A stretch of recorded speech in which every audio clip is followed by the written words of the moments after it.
ஒரு நிமிடம் கூட ஓய்வில்லை என்று பதிலளித்தது. மலையோ புன்னகைத்தவாறு, உனக்கு அப்படித்தான் தெரியும்.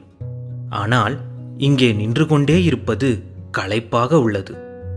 தினமும் அதே மரங்கள், அதே வானத்தைத்தான் நான் பார்க்க வேண்டியிருக்கிறது. நானும் நதியாக ஓடி புதிய காடுகள்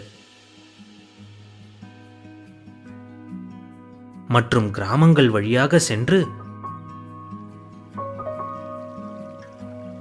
அங்குள்ள வயல்களுக்கு நீர் பாய்ச்சி வாழ்வாதாரம் தந்து அவர்களின் அன்பை பெற்றிருக்கலாம் என சில சமயங்களில் விரும்புவேன் என்று கூறியது. நதி அதற்கு குறுக்கிட்டு, இது விசித்திரமாக இருக்கிறது. உனது வாழ்க்கை மிகவும் வசதியாகவும் நிம்மதியாகவும் இருக்கிறது. இருந்தாலும் உனக்கு இவ்வாறு தோன்றுகிறதே என்றது.